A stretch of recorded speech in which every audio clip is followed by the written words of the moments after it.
with you. Come on, come on, come on. I know you're sleeping now. You gotta wake up some more, yeah? Okay, let's go. The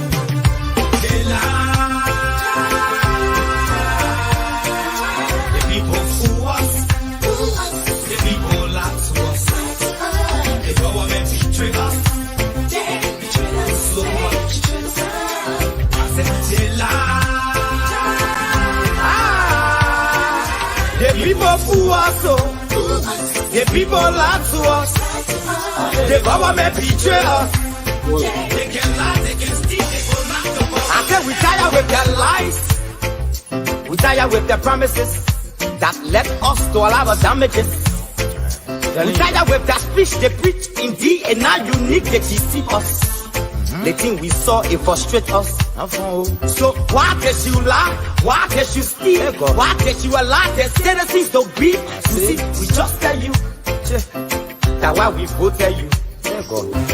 But you fool us, you screw us, you use us and later on abuse us. So why? The government should lie. Why? But that's the question that we ask. The people fool us. The people lie to us. The government betray us. They betray us so much. I said they lie. The people fool us, so the people lie to us. The government betray us. They can lie, they can steal, they go knock the corrupt. No one to trust. My people, no one to hope on. Nobody. My hope that I have been broken. I'm telling you, brother. So where are the schools? Where are the roads? Where are the jobs that they say they could afford? But they're too selfish. The people tired with their rhetoric. People tired, they tired. You see the reason why we ask why the government betray. They have enough of time, but yeah, then instead they delay. People suffer. No work for people crying for hunger. Look at. Your vision and your mission, your intention to the nation, they poor. You got nothing to show. Nothing. So why? The government should lie. Why? But that's the question that we ask. They lie. The people fool us. The people lie to us. The government betray us. They betray us so much. I said they lie. The people fool us, so the people lie to us. The government betray us.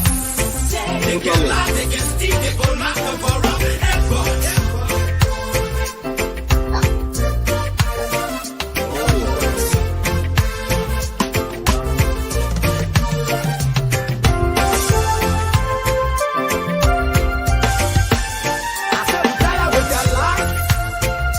We tired with their promises that led us to all our damages. I'm tired with that speech they preach indeed, and now unique they deceive us. The thing we saw, it frustrate us. So why can you lie? Why can you steal? Why can you allow the citizens to be? You see, we just tell you that why we voted you. But you fool us. You screw us, you use us and later on abuse us. So why? The government should lie. Why? But that's the question that we ask.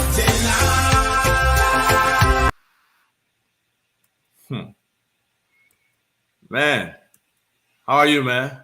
I'm good. How you doing? I'm writing something real quick. Yeah, I got that. Pretty good. Yeah, so what's going on? Not much, man. We're just in this grind, trying to make things happen to see how we can move this beautiful, wonderful country forward, man. Yeah, that's the goal. Yeah. That's the goal for me. It's starting to look more difficult every day. Yeah, but sometimes people don't understand the challenges of nation building. So we have to keep talking. We have to keep teaching. We have to keep sharing and learning, as we move the process forward. So it's not, to get one thing right seems like just generally impossible,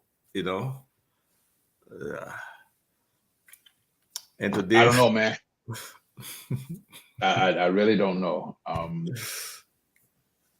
So where are we with all of this stuff regarding the NIR and listages and all of these different things? So I believe today the legislature is supposed to be making some decisions. I'm not sure whether it's the census stuff or whether it's the biometric stuff. But we know just from what we've seen that some things come first.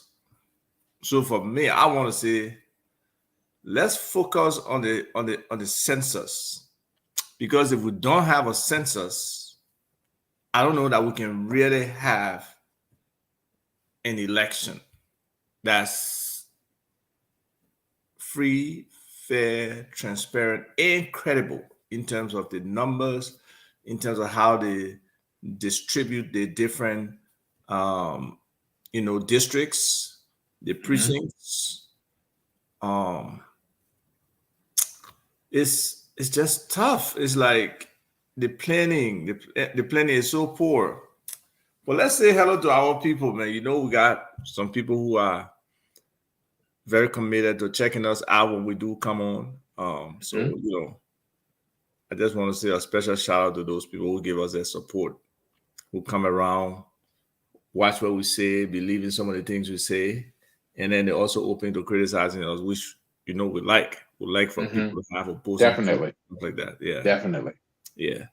But this census, let's start probably from the Constitution, so people can understand. I don't know whether, let me see if I can share the Constitution here so some people can see what we're talking about. Yeah, I'm trying to find my window. I'm a Windows person. I got so many windows open. Oh, I don't do that. Yeah. So I know you can see now, right? So let's start with Article 39, I believe. 39. The legislature shall cause a census of the Republic to be taken every 10 years, to be undertaken every 10 years. So the last one was, Go ahead. The last one was when? 2008. So should I have so one? we are 14 years out now. 14 years out. So this government was responsible for implementing the census. But the foundation should have been laid by the Ellen Johnson Sirleaf government, because the census is just not an event, it's a process, And they've been trying to some extent, because they did the pre-census. Yeah, but the next census should have been done in 2018. Agree. That would have been the year after CDC took over. Yep. Well, okay. The year off. They took over January 22nd, 2018. 2018. Okay. And since then, there has been one major election in 2021. When you say major, what do you mean one major election? Montserrat County. The midterm election in 2020? No, the one that Dylan was elected in. Well, he was elected in two elections. There was a by-election. The second one. There was the actual midterm election. Correct. Right. The second one. One major midterm election. Correct. That basically covered the whole country, right? Right, because 15 senators were being elected in that process. Right, with the exception of, so that was a nationwide election. It was a nationwide elections, and it probably the president wasn't running. Only the president and the vice president. The president, vice president, representatives. The president and vice president on one ticket. So I just, Okay, so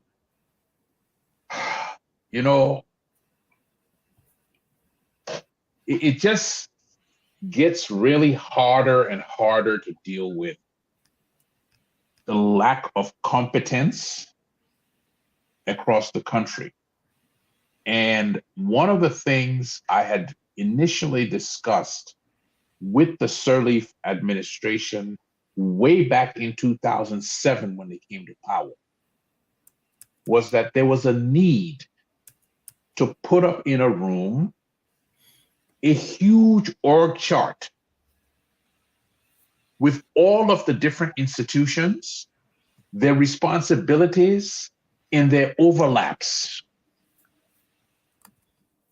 And because we haven't done that, it allows people the ability to cannibalize the government and perform duplicate or not perform duplicate functions and say, oh, well, that's that person's responsibility. If census and elections are so closely tied together, Fair. you would think that there is a way to harmonize their function, to reduce expenditure, and do the same thing. But that's just across government. It speaks to the exactly point you're making. If we can actually illustrate the different functions of government, the areas they cover, the overlaps, and the intergovernmental integration of activities, of expenses, and everything, it will make things easier. But we do everything in a silo because everybody wants to be their own hero, have their own domain, their own fiefdom, whatever. So it makes it so impossible for us to have real collaboration across government. And because you don't have a strong leader who understands the issue and can tell that strong subordinate or that influential subordinate that, look, this is what it is. This is the law. This is how it's supposed to proceed. Ministry of Foreign Affairs not supposed to have their own this. NASCOP is not supposed to have their own that. So you have, for example, in this whole election thing with regards to the executive law and all of that, you have listiges. You have listiges. Okay. Then you have the NEC. National Elections Commission, yes. Then you have the NIR. You do. Then you have the Bureau of Data Processing. What is that bureau really existing? I mean, it's on paper. It's existing law, and I'm sure it has an appointed director. No, but if I can go and try and find if they are there in the census, I don't know. But it exists. My point is, whether they are there in the census or not, if you read the law that established the bureau, actually, I meant the budget, not the census. Sorry if I said census. You see what I'm saying? So, but it exists in law. So my point is, we either disband the agency and say that the responsibilities of this agency have now been put with lists. Right, shifted under XYZ. Yeah. Right. But you can't have these things continue to exist, have government positions for people who will fill those things, and then say, oh, well, these other people are just going to do it. Right. It doesn't work like that. Unfortunately, you and I cry behind the Ellen Sirleaf government for some of these things to happen. It never did. And obviously, this government seems just clueless because the census has so much impact on development. It has so much impact on our social safety net. It has so much impact on how you build schools, how you try to implement agricultural projects. I mean, just everything. The census is very critical. And it also includes the Bureau of Vital Statistics. I think that is functional probably on the Ministry of Health, I believe. But still, the ability to record births and deaths yes, everything is in the 10-year period of the census, okay, can give you a good way to estimate, okay, how these things happen. Okay, I'm looking at Toomey, who says to focus, to be decentralized, then our government offices. That's not, that decentralization has nothing to do with it. Decentralization has nothing to do with it.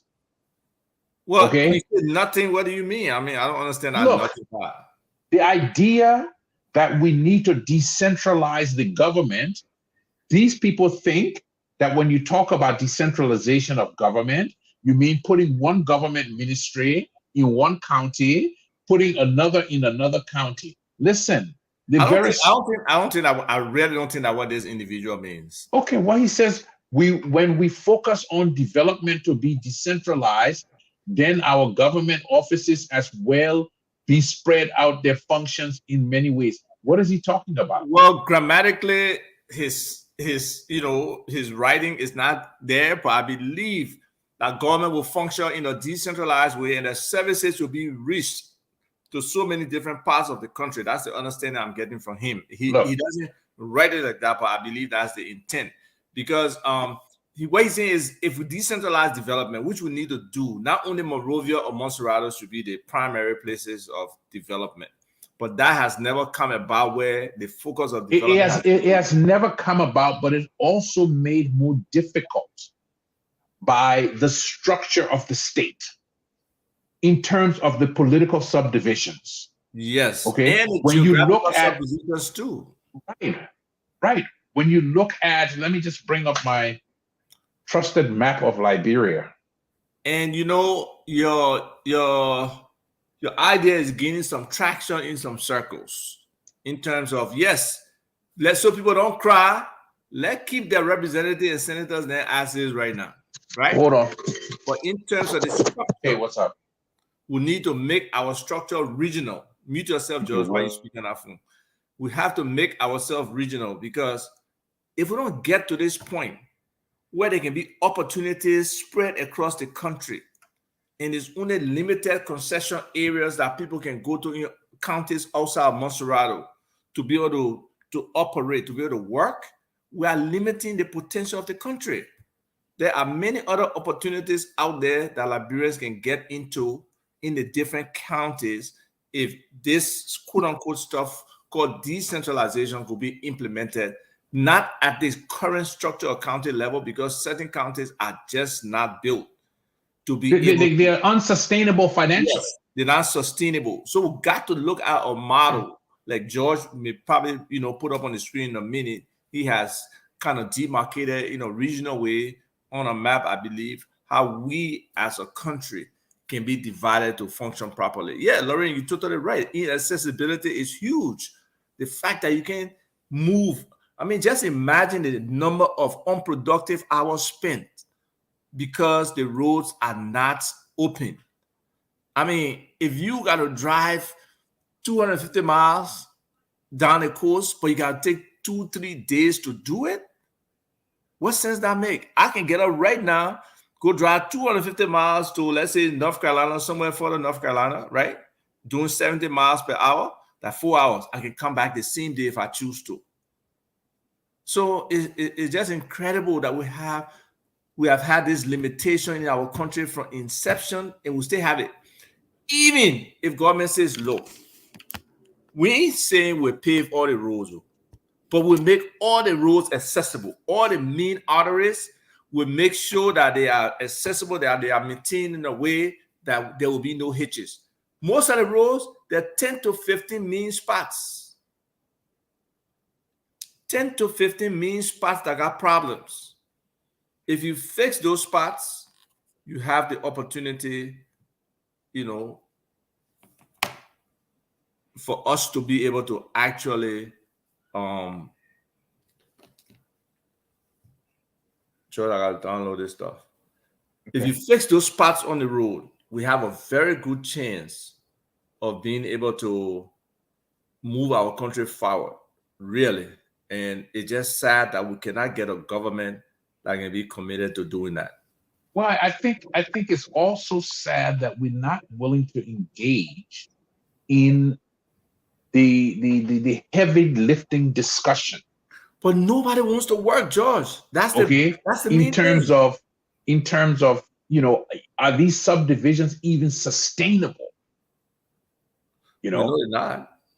So where then are we going? And that's the question many of us, a lot of people are not really concerned with nation building. They're just primarily concerned with that salary or what they can get. It's not about how can this country really be better. Not enough Liberians are spending sleepless nights wondering why certain things don't happen in this country and all of that. We somehow we need to change that. Somehow we need to build that level of concern, involvement, and whatever. Well, I maintain that until somebody can present a plan that is different from mine within the current structure that makes the country workable, I don't think we're going anywhere. But that's a plan, period. It gotta be something different. It gotta be workable. It gotta be workable. For me, when I looked at my own division of the country, the number one thing I knew that you would get pushback from is any reduction in the number of legislative seats would be a problem from the perspective of the lawmakers. Right. Okay. But the reality is that you would have to maintain the political subdivisions. You would have to maintain all of the electoral subdivisions. Right. So you need the same basic number of representatives. So just so people can get a little bit of understanding of what you mean here, let's just share this map so you can briefly say what your thoughts are around this. All right, so the whole purpose of this map was to make the country more manageable, even with regards to the distribution of resources. So what I did here was I divided in the country to 3 primary subdivisions. Okay, Western, Central, and Eastern. One of the things that each subdivision has to have is its own seaport, so that it can move goods in and out of the country without being dependent on another subdivision. So we have Buchanan, we have Monrovia, and we have Greenville. We have those ports. The other thing is, when you look at the aggregation of financial resources, with now each subdivision being able to support itself in terms of its revenue generation capacity, instead of everything going through Monrovia. So you will have the let's call them provinces. You will have the inter-province development. Okay. You have the inter-province development of roads and things like that be the responsibility of that province based on the revenue that they generate. Okay. You will have the intra-province road development and connectors be the responsibility of the national government. So if you want to get from Robertsport to Vonjima, it is the responsibility of the Western province government to make sure those roads are built and accessible. But it also comes with a lot of economic decentralization. This means that the agreements that are tendered by the government, the concessions that are tendered by the government, that a large portion of that revenue goes directly to the province without the intervention of Monrovia. Okay, because anytime that's the power that national governments have not wanted to. But okay, so our example, our major example for the failure of the current structure is that we can look at every major mining concession in the history of the country, and we can see that it brought zero benefit long-term to the county where the activity was actually taking place. I won't say 0%, but Zero. no. I challenge you. Change my mind. Well, I mean, I changed your mind, but I would say Lamco. Let's do Yekepa and Lamco. What benefit did it bring to the country, to Nimba? There's no national university in Nimba. But then that's what I'm saying. So you can't say no, because it provided some foundational stuff for people. Not enough. Don't get me wrong. But you can't say. And the long-term benefit of it when that mining was done was what? There was not a plan for real long-term benefits. No, but I didn't say there was not a plan. I'm asking you, what were the long-term benefits of the mining that was done in Nimba? Zero. It's probably the assets in terms of the people that they developed in that area, the education they provided, and some of the maybe the healthcare. How much education did the money? Okay, the amount of revenue and resources taken out of. Oh no, Nimba. No comparison. Right. For us. I mean, I'm not disagreeing with that. Then let's talk about bone mines. I mean, it's the same model. It's the same thing. Both of them are the same. You know? They don't have anything. There's no infrastructure. There's nothing.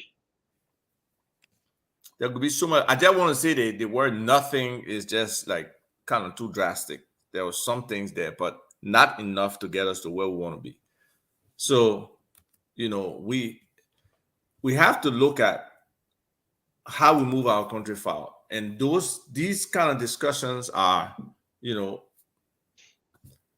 what should be on people's mind. Like Lauren is making a good point. Banga has been accessible for the longest time since Tubman built his road there to his farm and stopped there, basically, before we extended. Our leaders, our officials, they are the ones benefiting from whatever. And until we can change that, until we can get real servant leaders who are focused on the whole and people benefiting, the country won't go nowhere. The new concessions deals, the signing, I mean, I don't see the impact. I don't see it revolutionizing what was done before.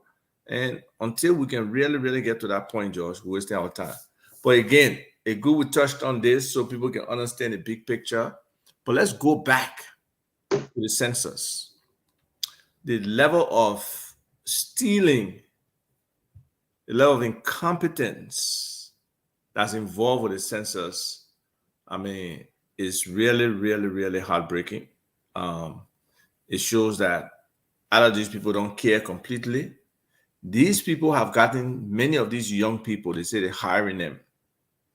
Or actually, they don't have an agreement with them, because that was the other thing. They didn't sign a contractual agreement with all these facilitators who were supposed to do the training for these people. So you get a list for people to be trained. Then you chop the list and bring a whole bunch of different people in who have not been trained. You don't pay the facilitator. You promise them $500 each. They were supposed to train for 10 days at $50 a day, plus $20 for the transportation. To date, some of them have not received their monies. To date, some of them have received $100, some of them $150, some of them $120. So how can you expect a functional process? These folks are not, they got families. Some of them were put into areas that they have no connection with. They went into these areas, they had to build relationships with the local people. They had to make some promises, assuming that the census, the list folks will come up with that money. Instead, zero. So they themselves are embarrassed, they are threatened. And the people they trained before, who are supposed to be a part of the process, what happened with them? They cut their names off the list. So you go to a list and you can't find your name on it when you're supposed to have been trained in being able to help with this census process. And then they put a final list up where they will determine. The whole aptitude test piece, they were doing verbal aptitude tests for people. It was not documented. You know, I don't know how you do that with 15, 20, 30,000 people that easily, to say you're asking them questions orally to determine what the aptitude is. So this has just been an incredible failure in terms of preparing, you know, us for a census. So we are not okay. So let me jump in on the comments here a little bit. and talk with our man Patrick Okai. So Patrick, let me ask you about the roads. Yes, Patrick, let me ask you this question. Why do you believe that what Vice President Boakai and Madam Salif did not accomplish in 12 years, Boakai would accomplish in 100 days? Patrick, you want to come on and make your case? Yeah, I would like him to do that. Because let me just calculate real quick. There are 365 days in a year. Okay. 12 times 365. Okay. So he had 4,380 days to do this road thing that you're talking about. Now you're telling me that he would do it in the next 100 days. The argument will always be, but Boakai, when I'm president and not making the final decisions, Boakai has already said, I don't know if you saw the last thing he wrote about how they squandered stuff. Yes, and he tried to shift before he said the squander opportunities or something like that, and now he's trying to shift to say the squander something else. So I don't know what Boakai is on. No, but by the end of the day, the fact that he admitted that they squandered and lost. To squander means to lose. Yeah, to waste. Yeah. To waste. So you are saying that this man was part of an organ of leadership for 12 years. And he comes back and tells you that we failed in these 12 years. But guess what? Let me come back and do it again. Give me a chance. Let me okay. That Patrick is the very definition of insanity. Doing the same thing over and over again and expecting different results. It won't happen. Okay. Let's be realistic. Okay, Mr. Okai. I know that there is nothing that is possible with regards to construction, to development, to all of those things in Liberia that can happen in 100 days. So the fact that you're suggesting that there's some physical infrastructure that will be changed in 100 days is a lie. But let me just explain how it's even a lie for all these roads to be repaired.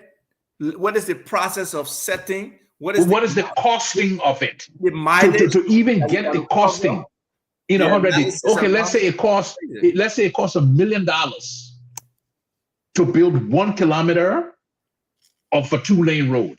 No, how many miles of roads do you have? Where's the money coming from? Now he's not saying he's trying to change it. Before people said Boakai said he would build the roads. Now he's saying Boakai said he will repair the roads. Okay, there's still a cost to repair. Yes, but even if we assume just pay, where are we getting all the manpower from across the country to do this in 3 months and right in 100 days? The equipment from? Where are we getting the fund? Tell us. Be substantive. I'm not saying it's impossible. It's impossible. I'm saying it's impossible. Let's not feed into this nonsense that these people come and promise us. We don't have the resources. We don't have the manpower. We don't have the money. But it's not possible. If you can tell us where we're getting the resources from, where we're getting the manpower. This stuff is not magical. Then yes, then he can say that. But there's nothing he has said that's supposed. It's not magical. If he came out and said, we can accomplish XYZ in 2 years, we can accomplish XYZ in 3 years, and this is our plan for it, it would make him more believable. But to come back and say, I will do it in 100 days, he's a snake oil salesman. Okay? Because let me tell you what I'm looking for in the next president in the first 100 days is a full assessment of the government, where we are, and a plan to get us where we're going. I'm not looking to him to build anything. All I need is an assessment of the government. I mean, some things are obviously assessed. You don't have to wait to get there to take 100 days to assess. Yes, you got to do a baseline audit to determine where you're getting, where you're not getting, where's in place, where's not. I agree. And you got to come up with a plan. There are some obvious, yes, you got to build your development plan, your actual development plan, because everything you do on your platform or stuff, most of it is aspirational, You have to come up with a plan. You have to be able to put that plan in some project management document. You have to look at your supply chain, you have of material and all of those things. And say, this is how long it's going to take to do it. Right. This person got an interesting point. Can you ask the Boyka people if Boyka ever offer any of these great plans he now claims to have to Ellen? Exactly. Which ones were rejected? So Patrick, Okai, this is the wrong place to come with these magical beans suggestion. Now, if you don't know what magical beans suggestion are, I suggest you go and look at the fairy tale Jack and the Beanstalk. Okay? So this is magical beans. No, that's the problems of Liberia. The problems of Liberia are significant. They are substantial, and they will not happen magically.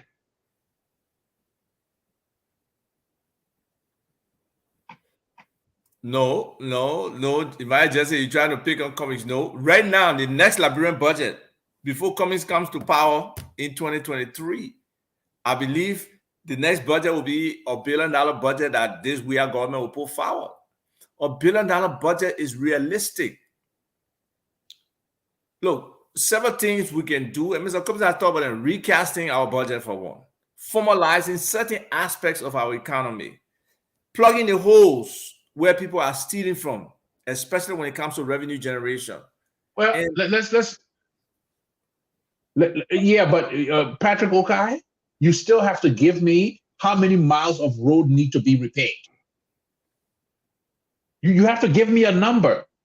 Okay, this is not magical thinking. But let's go back to Emmanuel Jesse. And Isaac raised the situation. Isaac raised a question about formalizing segments of our economy. Here we are right now talking about the NEC, biometric ID, and all of those things. You know how you formalize the economy for everybody? You give them a national ID. You got to know them. You have to know who, in America, even the guy who runs a hot dog stand, he has a social security number and he has a business ID number that's based on that social security number, and he has a way to track his revenue. Yes. Okay. And he banks within the banking system. So if you want to formalize your economy, you can't do it without the National Identification Registry. It is the essential service that you need. Okay. Once you do that, it means that everybody is required to have that number to operate financially in the country. How much you want to talk about mobile money and transfer between different mobile money providers? Guess what? How much tax is the government collecting on those transactions? If the government was collecting 2% of every dollar for those transactions, 2%, a 5% on every sale. So you go to a cook shop, literally a cook shop, and you buy food, and 5% of that transaction that you pay electronically is collected automatically. You will easily exceed the $1 billion. Easily exceed. Our economy is probably a $4 to $5 billion economy. Easily. Okay. And this means that even if you paid for a pen ride with mobile money, 5% of that ride can be taxed. And that's why we need to start talking about, everybody cry about infrastructure, but we got to think about how we move to you want to expand the economy? You need to develop a reliable property record system so you can be able to evaluate and tax property accordingly. That's another major place for revenue generation. Easily. Okay. I mean, you're talking, I'm willing to say that you're talking about hundreds of millions of dollars of property taxes not being collected because you don't know who owns the property.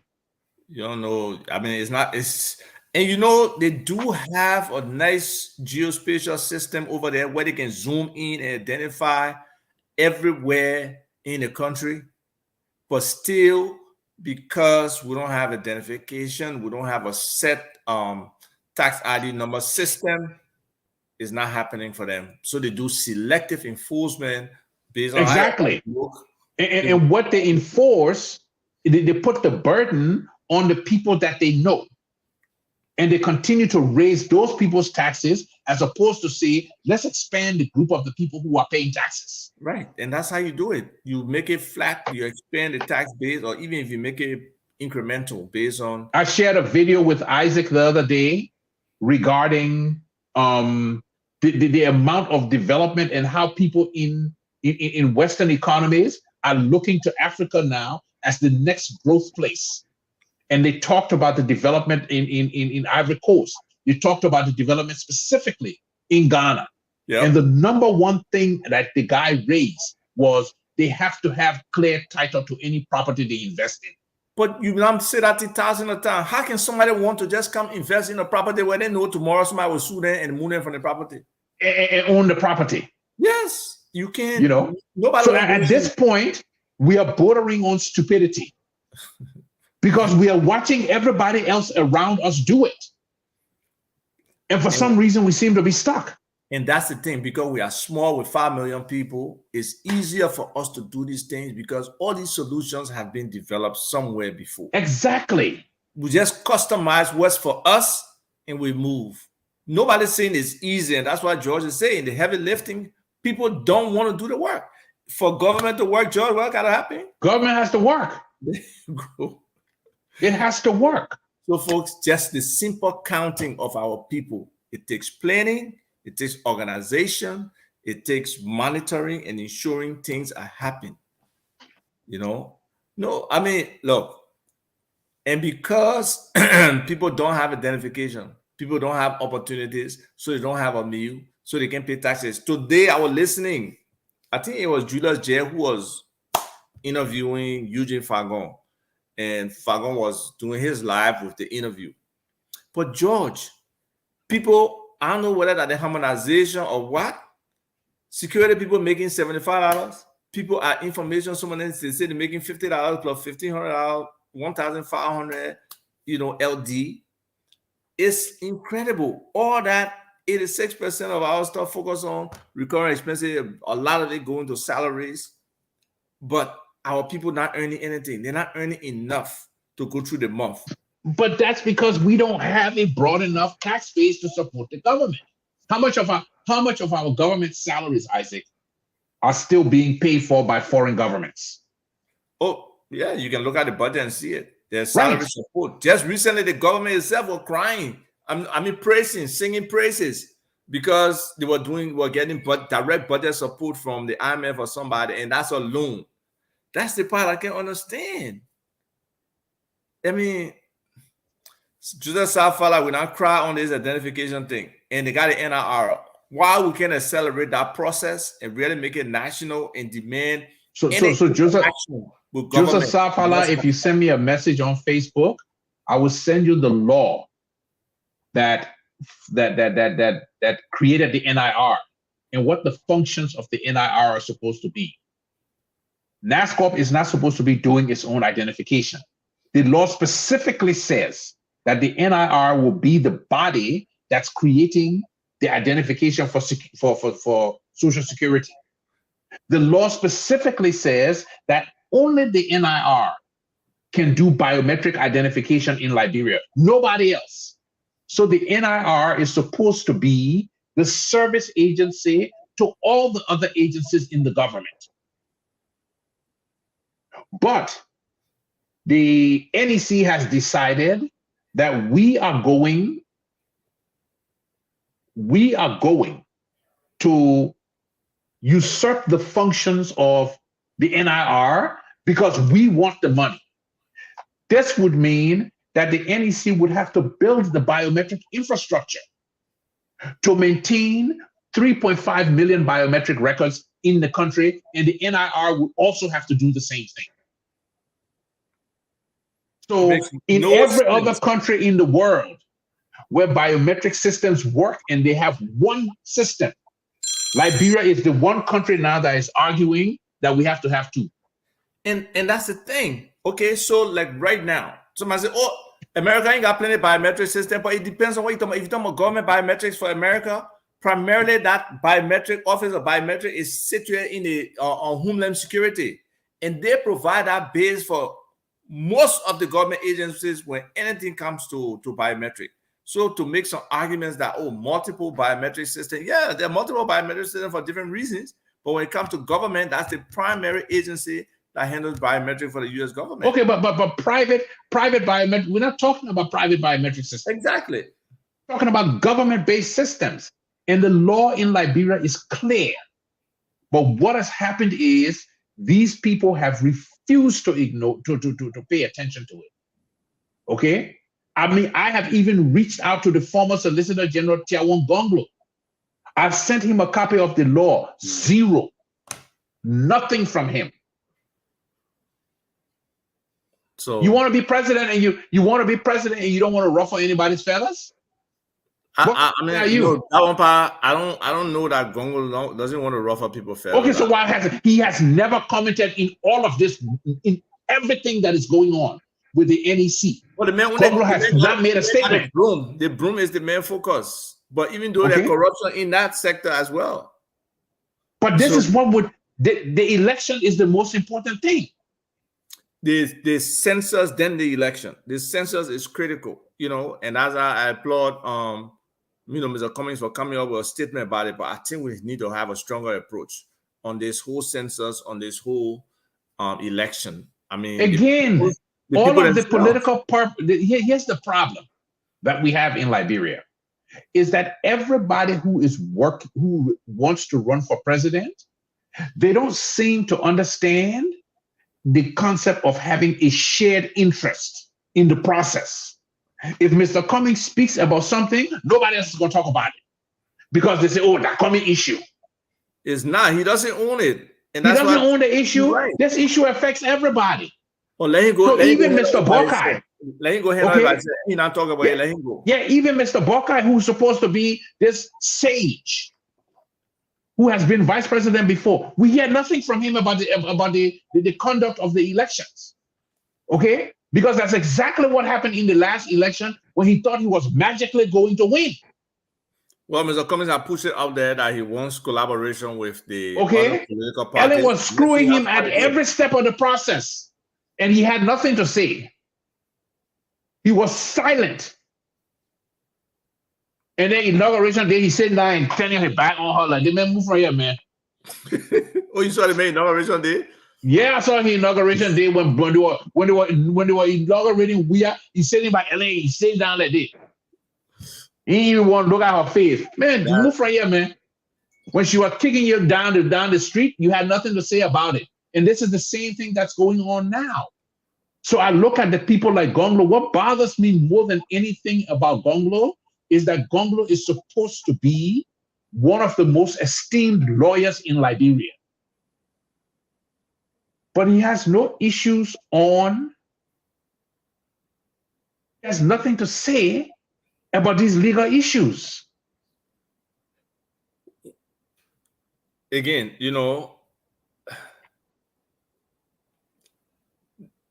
it's like our whole legal system needs to be rewritten in a way, the way it operates. It just needs to be understood to begin with.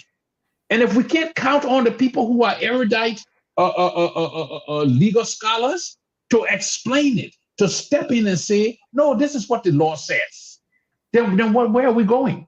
Patrick Okai, you're making noise here. Come on the show and express yourself. There's nothing wrong with the question you ask. What did you actually expect from a Wea-led administration? I expected a lot. Well, I expected more from Ellen. No, let's move back. I expected more from Ellen, who was a Harvard-trained economist, according to her. Thank you. I'm glad you said according to her, she wasn't. It was clear that she wasn't. But no, let's leave Ellen. The CDC government came in for change purposes. That was the idea, that things were going to be different. That's the promise. That's the fundamental promise that the CDC made. That the typical Liberian will have the opportunity to work and be able to earn an affordable living. That was the idea, Patrick. So for you to say, what did we expect? I expected that. Yes, I never talked about we are competence. I never talked about we are intellectualism. That was not expected of him. And he was clear.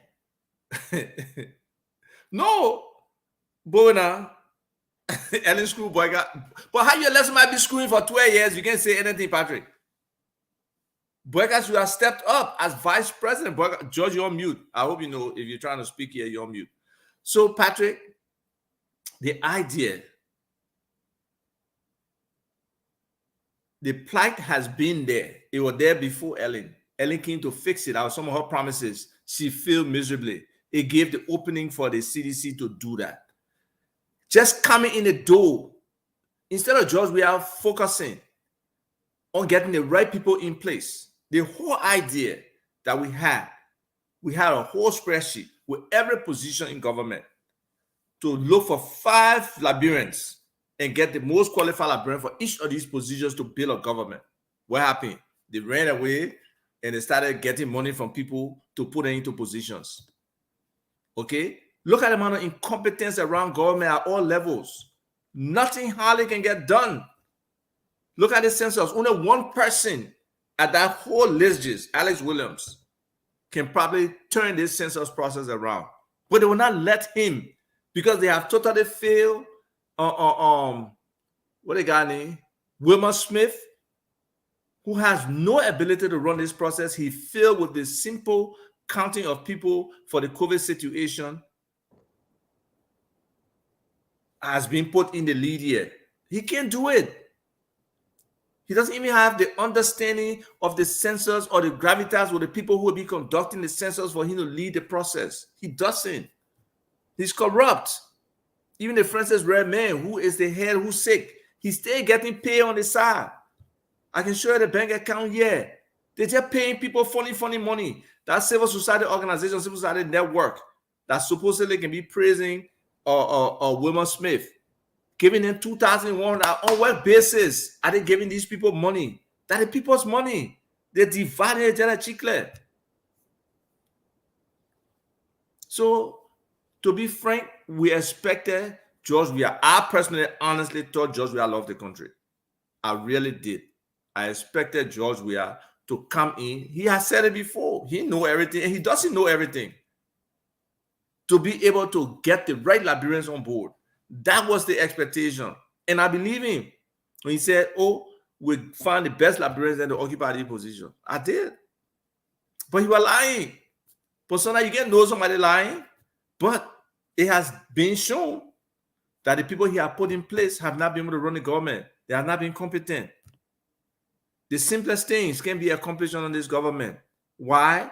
Because when you're working in government, is teamwork. You rely on multiple different people to make the system work, to make it happen. And you need people who understand and know the system. No, man. Kev dull. I don't care how you scream everything in Kev ear, it will come out the other ear. Nothing in between Kev ears. So you can waste time with Kev. So, Patrick, let's focus on what we need to do now. This government needs to turn some things around. People are suffering. Things are very hard and difficult. And for some of us, it's not about which government is in power. It's just about government doing what they need to do. I can be able to sell bread and make money. But create that environment that I can sell my bread in peace. I can pay your taxes. You don't have to worry about how much other money I'm getting. But instead of government focusing on the empowerment of its citizens, quote unquote, we own our economy like we thought, or like we have said and suggested and he parroted, that has not happened. Every little thing is turns into a scheme. Because we'll be giving the market women money. Look, for this government to turn things around, I don't care what you do that's bad. You got to admit that you're doing it the wrong way first before you can think about turning it around. Now, unfortunately, the insecurity, especially of George Weah, to be able to admit that all the nonsense they've been doing is wrong. They have wronged the Liberian people. He can't do it. So can they turn things around? Except there's some influx of billions of dollars from somewhere else? That's the only way. But in terms of their own ingenuity, they're utilizing Liberian resources and the current how should I say the current concessions we have, I can see it happening. I really cannot see how they can turn it around. You got to be humble and admit that you're wrong first. Then you get other Liberians around the table. Because obviously this crop of Liberians you have, I'm not saying everybody in government is bad. Don't get me wrong. But the primary people in government, the primary decisions makers, they just don't have it. They have not been able to do it. Then they got to move their greed and their personal agendas aside and let this be about the people. Let this be about the people. If it's about the people, it can happen. Because no question, a significant number of Liberians love George Weah. And some of them now, they love him out of ignorance. Because they love him out of the fact that they don't want to admit that he has failed. When your idol fails, sometimes it's hard to accept it. And that's happening with a lot of people. So they will find anything they can. They will make false comparisons with the Ellen government when everything we said negative about the Ellen government is what's being repeated today or even worse. So there's no way we can really, say that this government has the potential to turn this country around. I don't think so. I wish they could. I want any Liberian suffer for another day. But Isaac, let me just ask, before I had to jump off, that I had to switch to my mobile because I have to roll over to one of my offices. They got a computer problem. But I saw something that Patrick Okai wrote and said, "Thank you for admitting that Ellen screwed Buckeye." And who was responsible for that? Is it me or is it Buckeye? He made himself vulnerable for that to happen, right? Right. And he still has refused to admit what happened. You know what? Buckeye doubled down on whatever he did before. Right. Now he blamed Ellen again when he talked. And that's what he did. When he went again about the squandering, he was specific that it was Madame Salif. Before he said we, as a team, squander opportunity. Now he was saying specifically Madame Salif blaming on her. Let Buckeye tell us some of the policy arguments and disagreements that he had. Exactly. For me, I can show. I haven't heard any. Have you heard any of them? Or proposed to the CDC when we're all, rolling the right way and trying to be opposition and win over. It's visible. People know, and my positions have not changed in terms of what we need to do for Liberian people. It's still the same. If Mr. Cummings will come to power and he screws up, I will be the same way. Because this is not just about us as individuals, especially for me and my generation. Yes, the war affected us, but we're able to live and we're able to benefit. And that foundation that we benefited from is what Liberia are able to give us. That's our obligation. Some people say they ain't got obligation to Liberia, but they're lying. Because all Liberia, they will not be where they are today. Whatever excellent level of achievement it did, that's because of Liberia. And I think that's what Mr. Cummings recognizes. And that's why he really, really wants to do it back. Because I'll be honest with you, I myself, I thought I was a hard worker, but I've seen how hard Mr. Cummings worked. And I was like, Mr. Cummings, why are you doing this? What's in it? Why are you doing this? Today, Randy that I'm picking, I know what's wrong with Randy. If Randy won't keep crying behind Mr. Cummings, he can keep crying. The key thing you want Mr. Cummings to call him, but that's not the approach to somebody calling you.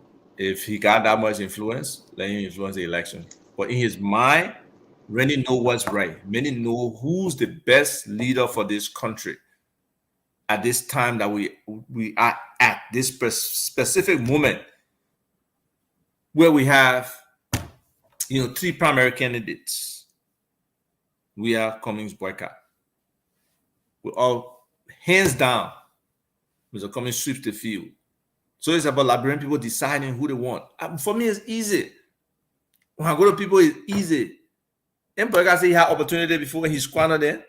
or he blaming it all on Ellie now. So he had the ideas before. If you want to go back to that, vote for boycott. At your choice.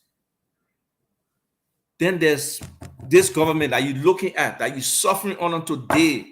You crying about rice. You crying about poo water. You crying about this. You crying about that. If you feel this government is doing the best for you, then go vote for George Weah. But if you are out there, you open, you are willing to listen, I can do comparatives. I can go on any level, on any category, and compare them. And Mr. Cummings comes out superior. Exposure. Mr. Cummings has way more exposure than those people. Experience. 40 years experience in a dysfunctional government. What does it represent? In my mind, nothing. But this is somebody who has consistently climbed the ladders. Well, we can touch on those ladies, whoever you call in those ladies in ANC, and we'll talk about it. I will talk about it shortly on Emmanuel. Okay, so when we talk about experience, leadership experience, organizational experience, hands-on management, the range of Mr. Cummings' leadership in Coca-Cola and other institutional organizations, from whether Coca-Cola Africa to Coca-Cola Global, in handling strategy, in handling technology, in handling actual production processes and stuff like that. He understands it.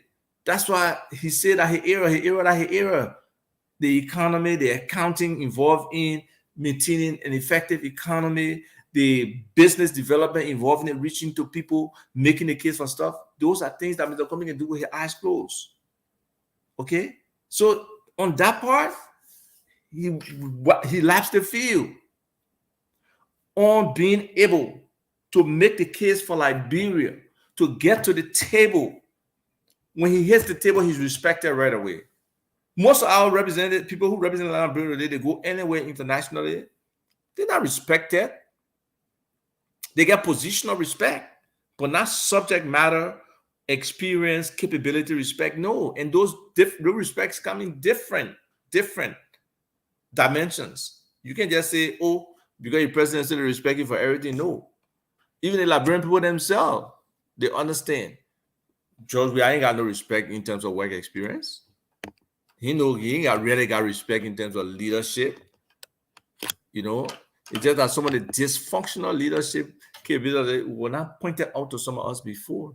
But I honestly really believe that George Weah loved his country, and he was going to do whatever was necessary to get his country on the right path. And I was wrong. But Emmanuel, you see, I believe in positive advocacy. I believe we should be accentuating the positive things about Mr. Cummings, the things he's done, what his capabilities are, what his vision is when it comes to how we move our country forward. And, like the stuff he says, how consistent are they? He's been very consistent. How open he's open. So there are just so many different ways we can praise Mr. Cummings rather than focus on the negatives of boycott or even on the negatives. This government has failed. It's obvious to the people this government has failed. Yes, we can recount some of those failures and stuff, but now we need to be able to have the positive advocacy, Emmanuel. So maybe there's something that we can internalize in the CPP/ANC and let people understand. Talk about how Mr. Cummings can make a difference for whoever young person. How can he be a role model? What kind of development model that we can look at and associate, whether from agriculture, which he has expounded about the integration of, our own natural qualities, like the land we have, like the sunlight we have, like all the water. So that integration of energy and, irrigation, plus technology in agriculture, that's what can move the sector forward. And then they focus on certain products that give us that comparative advantage, whether it's producing more rice. And we can produce rice in Liberia. We can feed other African countries. How we build, those farmers. How do we redefine farmers? Right now today, what is an average farmer earning a year? That we can reclassify and say, for you to be a farmer, you got to be earning $1,000 a year minimum. And then we build cooperatives around those farmers where they can concentrate. He talked about the whole LPMC model. That's an effective model. There are markets out there for all the products that come from Liberia. There are markets out there. Even our own Liberians in the diaspora, if we target our market towards them in terms of where they want to eat in the diaspora and export those things, if we are taking advantage of AGOA, the African Growth Opportunity Act that the U.S. created that will enable us to export free from Africa, from Liberia to America, if we have focused on that and try to make it happen for Liberian ethnic food to be dispersed, we have been gone. We have been way ahead. Unfortunately, it's not happening. But Mr. Cummings has that ability to make that happen. He's the only person I see there that has the combination of integrity, experience, actual have done it before, exposure, respectability, integrity, to go anywhere and make this thing happen for us. So it's up to Liberians to decide. And maybe there's some responsibility on us, coming back to the point where Emmanuel was making, that how we present, how we market Mr. Cummings to these people, that they understand it. You know, the reality is, yeah, like people say, you know, Mr. Cummings got to come to the people, yes. The reality, he can't come to 5 million people. But I believe if he can shake 1 million person's hand, if we can break that down across the country and get him there, I got confidence in Mr. Cummings. I believe the passion and things that Mr. Cummings believes in, if I put him in front of any group, he can win over 60% of that group. Any day, he's able to do that. So it's just about really getting him over there in front of these people and him talking to them, him relating to them. And he will not get to everybody. It's just not possible. I don't even know if they've been scared of water. So if I can't cross it now, we do across the water to Yanni district. I'm not sure. You know, and there are other places that he may not be able to go, maybe for whatever reason. But definitely, he needs to crisscross this country and get to the people and understand them a little better and let them at least see him and feel him.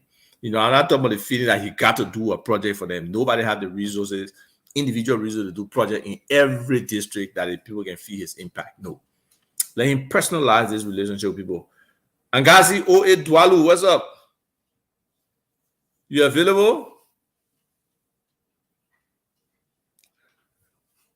Ben, the diaspora, look, the diaspora can do so much. A real serious diaspora fund, like Mr. Cummings was talking about, that will be funded. But I was saying the link, I mean, you can come on. That can be funded, can make a huge difference. A really, really huge difference for our people. It's just about, can we get it going? Yes, we can. We really can. It's possible. It has been done. Other African countries are doing it, and Mr. Cummings looks at the Jewish model, what the Israelis have done, from the advocacy in the US to all the other stuff they do with the diaspora is working for them. The people in Ethiopia, their diaspora is working for them. The Ghanaians, their diaspora working for them. There will always be some level of resentment from the local people because some of them, why not me? Why I couldn't leave? Oh, you left us here. And some people really harness that feeling of you are not here for the war. So, you know, it doesn't, you know, you're not a real Liberian. And we got to understand that. There will be negatives to us building as a country. But that does not mean we can't continue to build. Yes, we can. Even if some people are not on board, it can still happen. So we really need to reflect on what works, what can make a difference. Let me see here. I'm trying to forward this thing to Dwalu so he can come on if he wants. Dwalu, check your WhatsApp. You can come on if you want. Yeah, so it's not rocket science what we need to do in Liberia. It's not something that hasn't been done somewhere before. And luckily for us, really, luckily, we have one of the Liberians who have exceeded. And sometimes it's so hard to explain the achievements of Mr. Cummings to the regular person, you know, who don't understand the challenges in corporate America, who don't understand the glass ceiling that professionals have to deal with. Mr. Cummings is not alone. There are other Liberians who have succeeded. My friend Rachel Dennis, what's her name at the I believe she's at the IMF. Not called brother Weeks Brown. Okay, the other Liberians. I will call his name Zakama. He met another Liberian who was the head of IT at the Federal Reserve. There are Liberians spread all over. That's why I consistently believe that Liberians are smart people, because I was in class with some of the smartest Liberians that I know. And at the same time, we're in school, there were other people at different schools, you know, who were excellent, smart people. Antoinette Saye is another one. You know, she has achieved, she went Liberia, she contributed her time. Unfortunately, I believe she was working with somebody who did not really want things to happen the way they should have in the presence of Madam Salif. So there was a fallout there. And she went back. Wherever she went to, they were happy to receive her. Very happy to receive Antoinette Saye. She's an asset to any organization she works with. She has integrity. She's principled. She's hardworking. And she's smart. Those qualities, many of us have those qualities, but unfortunately, sometimes when you're in a certain environment, you are not allowed to utilize those skills. And in our Liberian environment, a lot of times, we try to depress the capabilities of people who have those skills. There you go, George Fonderson. I believe he was at PW Harris probably when I was at CWA. Very smart guy. I think he on the accounting side. You know, there are many, many smart Liberians. People trust it or not. Dr. Cooper here at Johns Hopkins. Then on the business side, we got somebody like, you know, Rachel Dennis. We got this other guy I just met recently, Victor Hochstrom. They call him the turnaround CEO. He turns around public on broadcast stations and make them big time, make them profitable. Okay? And even right now, there's some young Liberians in spaces that we don't even know, that we really need to. I mean, that's why I push this whole thing. I will send you the link again. Go download the app, Forum, Foreium. Look for it. Download the app and let's join this Liberian professional network, because that's the way we can really find out who all we have. All these smart Liberians out there. Even look out every graduation season when people say, "Oh, my child graduated with this, my child graduated." Liberians are doing well. Liberians are doing well.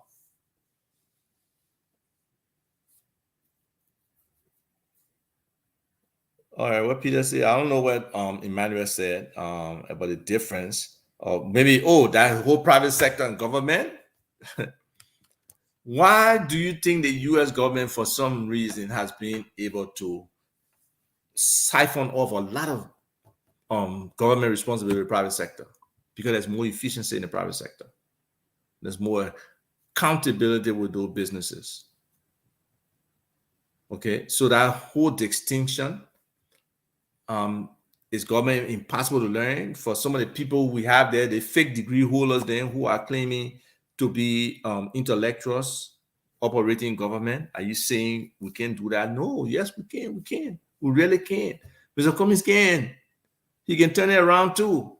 Because you're talking about changing your system. He will understand that system and he will implement his own knowledge of systems and how they're supposed to run. And he will have the right disciples, the right surrogates, the right support in terms of staffing that can do that. And he'll hold them accountable. That's the biggest thing. Mr. Cummings will hold people accountable to do their work. And yes, in politics, I'm not going to be shy about it and say it's difficult, especially when you're expecting political favors. But if you are doing the right thing at the end of the day, the people will recognize that. The people will recognize that you are making a difference in their lives.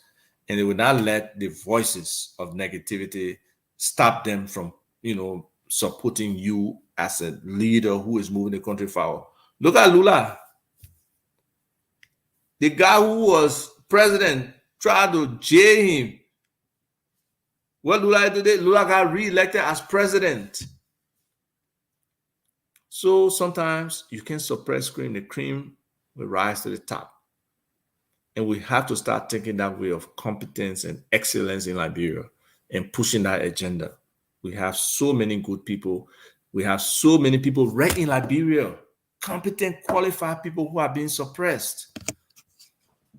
Yes, the diaspora is great, and we have a lot of resources. We have a lot of capability.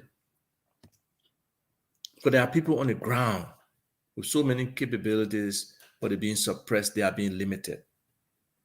And we can't continue to do that. We need all hands on board. We need everybody participating in this process. Yes, another smart man I'm bringing on. No, man. I don't want to put on blast. Another smart visionary. Seriously. What's up, G? You know, I appreciate everything you offer, man. Yeah, my man. My girl Tip on your broadcast trying to put me on blast. Let me say this forward, right? What's happening, my man? I've been following the discussion just a little bit. Okay. Look, Mr. Cummings' vision for the country, nobody can argue against it. I never will, and I've stated it repeatedly. Even though you don't want to hear this, the secondary portion of what I have to say. No, I know that's a but. There's always a but. Here's the thing. If Liberians truly want the transformation of Liberia to happen today, the way they wanted it to, the way they truly wanted to, Mr. Cummings can do that. But let me see this. I believe Mr. Cummings cannot win in Liberia this time around. This is the reason why my support for also Joseph Boakai, because I don't believe Cummings can win. Now, the reasoning are so many. I don't know if you have time for us to listen to some of those reasons. No, I'll listen. I'm a good listener. Here's the thing. And there's a psychology in Liberia, and we are all guilty of this. You know, it's not that we force ourselves and say, listen, we're going to America, or we did this, we did that. Most of us came to this country for some reason. Some of our people back home believe that it was a job at them, even though it was not our intention. Mr. Cummings came here and did something that we all are striving to do. He climbed a ladder. It's very impossible. You have to have a high degree of IQ to get to that level because it's extremely competitive. And this person that can get to that level, you know he or she are actually burned the midnight candle, right? So we know Mr. Cummings burned it. Mr. Cummings has the expertise to transform the country. But the issue is, Liberians don't vote in the way that is normally expected. A lot of people don't know this. Liberians vote on basic superficial issues.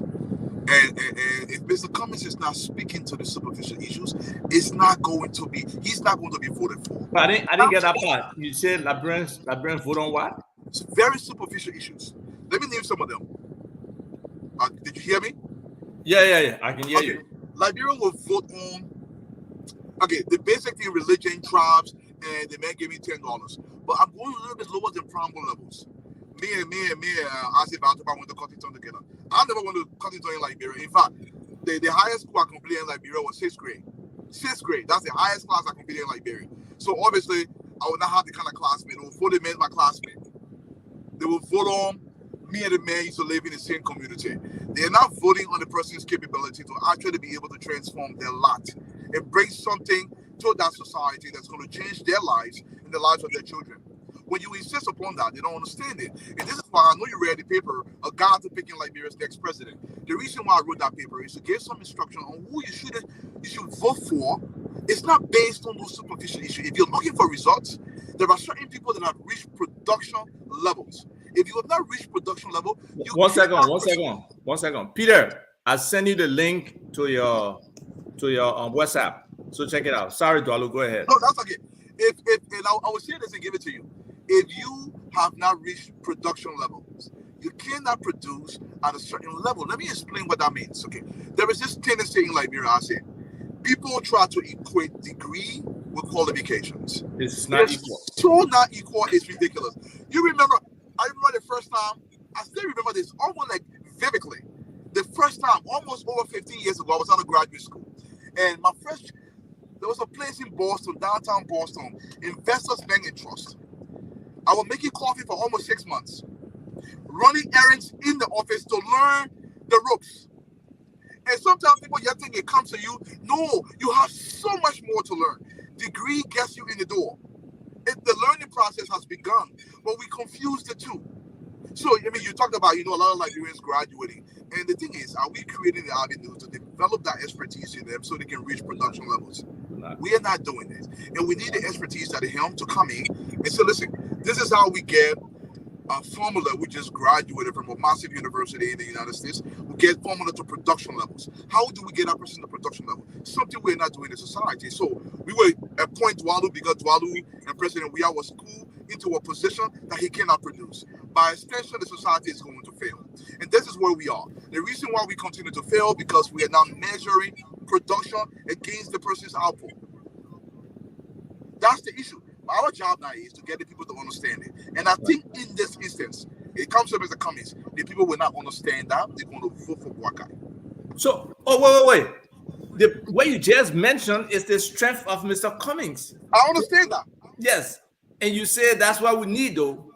So, it's incumbent upon us, maybe not you, but we, the ANC people, to speak to people for them to understand what's needed and who can fulfill that need among these candidates. Trust me, brother. I know you say they vote for superficial reasons. I agree. But to a large extent, the hunger people feeling today, they have to listen. They got to listen to what's next for them, what's next for their children. That's what makes this, in my mind, a very opportune time for Mr. Cummings. I will introduce Mr. Peter Kiwe. This is another brilliant Liberian brother. He's doing some things. He can. Hold on. That's my Basa brother who went to the same high school in Liberia, SDA High School. Mr. Kiwe, what's going on? Yeah, you're my brother. Okay, go ahead. Okay, on there. Right. All right, wonderful. He's molding young men. This is a man who can do the same thing in Liberia to build character, build integrity, help people with leadership skills, and all of those things. So, Peter, welcome to the show. Thank you so much for those kind words. Can I speak louder? Your volume. Sorry. Can you guys hear me now? A little bit. Okay. Check your volume. Can you hear me now? We can hear you, but it's not loud enough, and maybe other people may not get it. Should I just speak louder? If I yes. Speak like this, will you hear me? Yes. Okay. Yes. So I want to say thanks for first of all having me on. I was following you guys, listening, and I had to come on when I saw my boy Enzo come on, and I know he's a big UP man, so we always have to have the rebuts out there. So I have to come on here to rebut my brother from SDA. But here's the thing. So I listened to his premise when he came up. He pretty much says, and please correct me if I'm wrong, Mr. Cummings has all the qualifications we need. He has surpassed it that we need to lead our country to a modern Liberia. Right? Amen. So, look, when you read, if anybody with sense, read what the man wrote on requirements of a president, they would think he's running Cummings' campaign. I swear. Of course he is. And that's the point I was driving at, right? Of course he's running Cummings' campaign. And I need him to stay in that other camp and continue to run it for us. Here's the thing about that. It's people like you and Sue who should be making him popular. I made this point last night. You just said we try to modernize Liberia, right? We need to connect our country into the modern economy. Mr. Cummings, you just said it. You know how hard it is to move up in corporate America. We all do. We know about the glass ceiling that we face, right? So when you see what Mr. Cummings did with his accent, we know how incredible. I'm into academia, right? So I'm an academician. I know how hard it is to move up, especially with our accent. For that man to have done that in corporate America, you take your hat off to him, I say take his hat off because we've attempted it, we've tried it.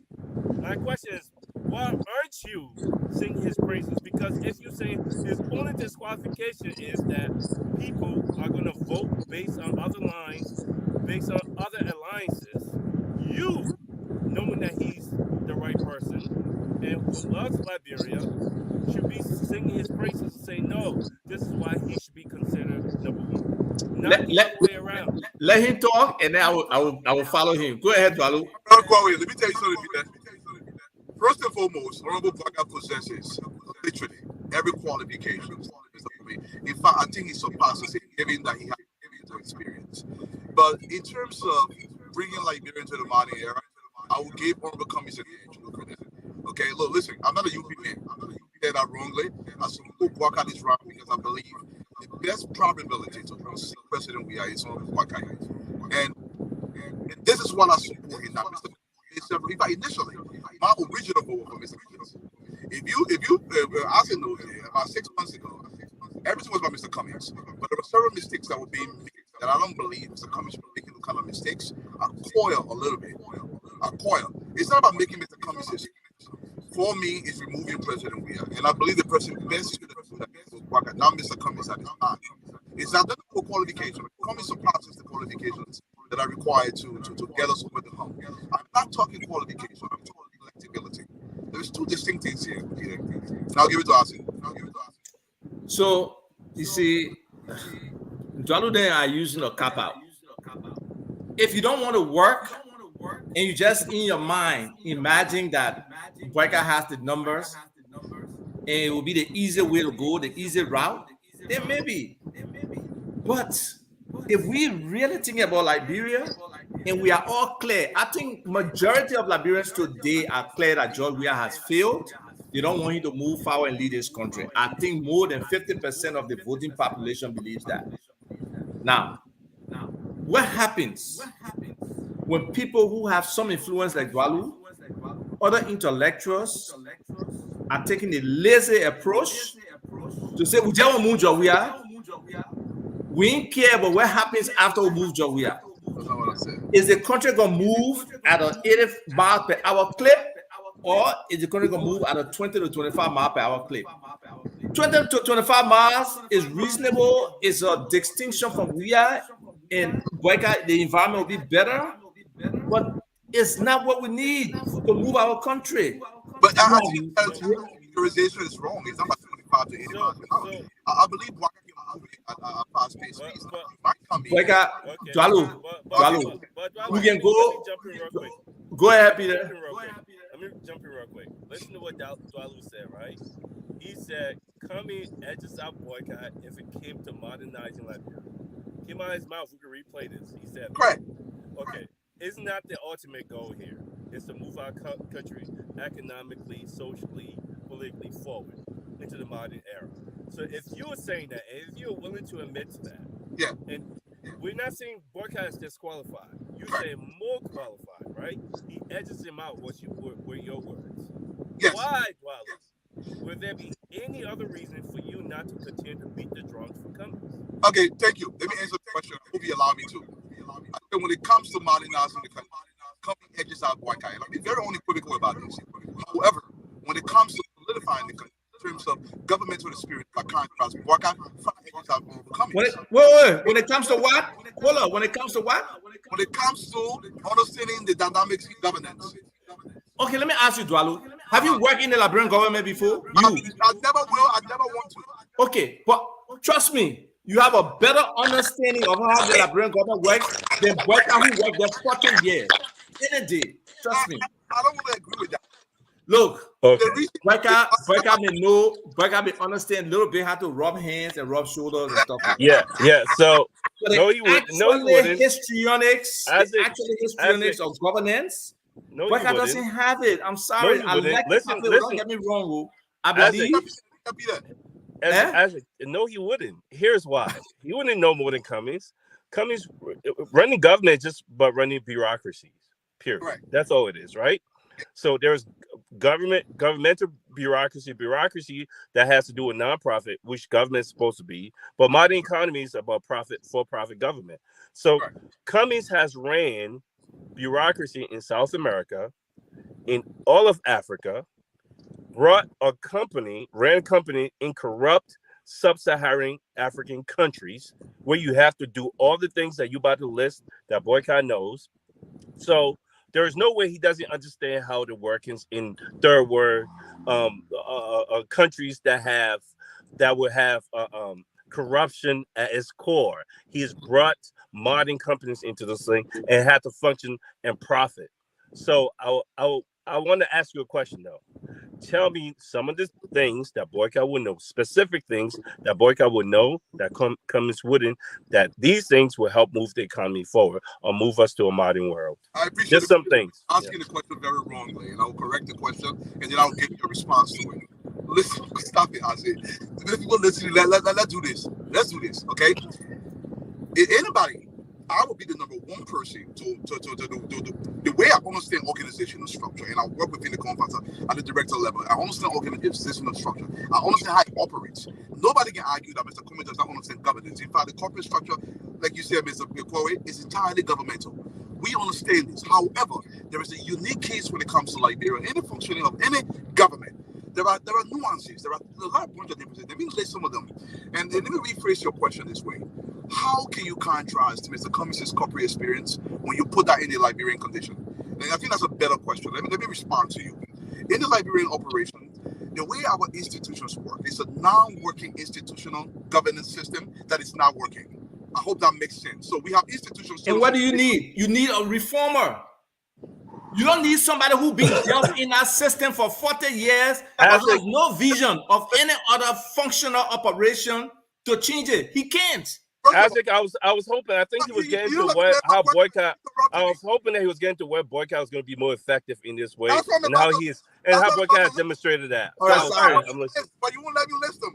Sorry. Okay, let me give you number one. Honorable boycott. As you know this, so through the trees of organization, sometimes you got to understand the details and the intricacies of the organization, and that's Honorable boycott understands that best. Back when you compare here coming by side by side. Now, sometimes people come outside and restructure the entire system. It's better that way. I understand that.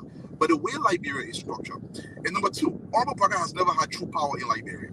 Never had true power to actually effectuate the kind of change that you're looking for to transform the society. So the way our governance process works, literally the executive branch controls everything in the country. Controls everything. Well, I mean the executive, I mean the presidency. He controls everything in the country. And if you listen to Honorable Parker, his intention here is to lay a foundation upon which the likes of Dualu, the likes of Kwawe can go and build upon. Honorable Cummings is coming into a system that I don't believe he understands the intricacies of that system, although he has a broader overview concept of the system. And I believe Waka understands the intricacies of that system. Give me five intricacies. Give me examples of five intricacies that are so complex. You're generalizing way too much. Give me some specific examples. First of all, I did not come to tell you these are the 5 intricacies I'm going to give you. I will give you whatever popped in my mind. Okay. It doesn't have to be 5. It can be 1. It can be 10. Okay. That's fair. That's fair. Number one. I didn't come here to take like SAT test or GMAT, whatever it is. Number one. Let me tell you this. Number one. Liberia, the way people behave in the governmental space, the way people think about governance in Liberia is more by Mr. Boycott being in that system for so long when compared to Robert Cummings. Cummings has operated in a very structured environment. I will be in Liberia in 2 days. I can literally run my operation from Liberia because the people that are working under me, the structure is already there.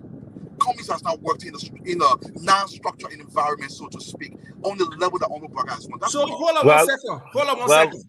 So the organizations that Cummings built with Coca-Cola, where there were no existing institutions and organizations, and he built them. Can I answer? Yeah. Building a system from scratch is easier than trying to fix a system that's already broken. But you're not trying to go fix that broken system. You're trying to reform it, change it. I don't understand what is broken. So Dwalu, you don't understand why it's broken? It's obvious what's broken. I don't understand. I said, no account. The details of the brokenness by comparison with somebody who's working the system. I'm supposed to be having that's such a cop out, bro. I'm supposed to be having my brothers back from SDA right now, but I can't. You're not helping me. I have a quick question though. I do have a question. So are you telling me because Boyka has worked in a dysfunctional system? Correct. Oh, let me ask you a question. Has he ever worked in a functional system? No. Never. Well, no, that's Dwali answer. It is not for me to decipher at this time. Okay. So here's my question. Here's my question. Are we not trying to move Liberia from dysfunction to functioning? Yes, and so how can you have a leader? How can you have a leader who's never experienced, never worked in? We talking about an expert who has worked in a functioning system and understands the nuances of functioning system. Correct. You're rejecting that for a guy because he's been in a dysfunctional system. You think that's somehow better for the future of our children in our country? Yeah. If you ask what's the word I'm looking for? If you're asking this kind of, it's somewhat emotional when you put children in it. It goes so far away. So I have to be very careful how I answer it. Obviously, we're all talking about the future of our children, and I was probably on my show. Okay, and the reason why I lean towards Baka is this. You said you asked a question, and I think it's a poignant question. Whether Mr. Baka is about working a functional system. Look, there are people within the Liberian governmental system, even though it's corrupt, that in a dysfunctional system. Okay, for example, when Uncle Baka actually brought out LPRC, even though within the company Liberian space, he was building something within that dysfunctional system. My argument, you keep making that claim. You have demonstrated nothing. You have demonstrated, all his supporters have demonstrated nothing tangible. LPRC was a corporation. Correct. You should be able to show us so this was revenue generated by LPMC. These were the number of employees. These were the business challenges they faced. Right. Weka took over. This is the difference. Weka did A, B, C. Yes, it's been clarified. Where? What do you mean where? Uncle Baka himself. Look, I'm not listen now. I'm not a surrogate to say I'm privy to all the details of Uncle Baka operations because I'm not. But that's not. But listen, this is who I support, and I'm giving my justification. No, I respect your decision to support. I'm just arguing against the basis you're supporting. Yeah, but your and I'm saying everything you profess supports Mr. Cummings. So you actually running Mr. Campaign. You may ask you question. Let me ask you a question. Sure. I want you to answer the question because sometimes we go away, and you've heard about drug counselors in this country. Okay, and boss the academics, so you understand that my brother, the academics, he understands this better. Do you think somebody who's never taken drugs, don't understand how the drug business works, never understand it can be a proper drug counselor when compared to somebody who's actually recovered and become a drug counselor? Who would you prefer to be working on somebody you love? It's not just a generic. That's like a but generic. That's what you're saying. No, you don't have to. Are you telling me all the great mental health workers in the United States that can actually change people around? Or the psychiatrists, you think they have to use before they understand? That's what I'm saying. That's not what I'm saying. Okay, what are you saying? I can also spin your question that way too. That's not what I'm saying. Don't go on a broader concept. I'm giving you an option. Somebody who's never taking drugs, don't understand nothing. He qualified with a degree as a drug counselor. Never seen drugs. He got all the book knowledge. Somebody who been in the field, done drugs, recover, everything you know about. He's a drug counselor equally. Doesn't have the degrees. This person has a degree. And may I answer that? Can I take a shot at that question? Go ahead. So what you're saying is, I think it's a false equivalence you're trying to create. Exactly. Please, it's not analogous. Yeah. I think it's a non sequitur. Let me explain to you why. Okay. Let me advise you too. Your book here, your BB. No. We SDA boys. They told us to talk like this. Yeah. Right. So we can't help it. We can't help it. Here's why that's a non sequitur, right? Okay. So what you were saying is that a person who has taken drugs is in a better position to understand the recovery of an addict than someone only because he hasn't taken drugs is able to. That's not true. That's not necessarily true. No. Let me say that again. Don't miniaturize the question. Okay. Don't make the question small. Let me go ahead. A person who's taking drugs. Yes. The effects of drugs has recovered from drugs. This is the key word. Has recovered. Understands it way more than somebody who just read it in a book and try to be a counselor. It's the recovery portion that I want you to embed in your question. Yeah, the difference is not only physical, though. Yeah. So the difference is having experienced the physical. I was going to respond with that, right? Okay. The difference is nuanced knowledge, right? Because you haven't experienced it physically does not mean you don't have the expertise in understanding how exactly it works. I'm gonna give you a really, really short. It's gonna seem kind of like a snippet question, rebuttal, but it's gonna be. Don't take it rude. I'm not a goldfish, but I know not to put my goldfish in a container filled with Mountain Dew. I'm not a goldfish though, but I know if I put the goldfish in a thing with Mountain Dew or Coca-Cola, the goldfish would die. I didn't need to be a goldfish to do that. So what happens is the knowledge I have it's outside the fact that I experienced that That's whatever so- it is. And you're talking about. besides, Dwalu, It your doesn't example make- is so off. No, Because he's- when it comes to substance abuse, the studies on substance abuse and the body of knowledge and Extensive. is so extensive and I precise agree, on I the agree. impact and stuff that sometimes the person who even using their experience from a physical, They do not understand they it. don't Yes. understand Yes. what this person who has the education does. Yes. Well, Yeah. I'm So the point I was serious. making is know nuance. people on both sides of the fence recover people. They recover person, maybe they can get a booster tour. I will let you before I did this.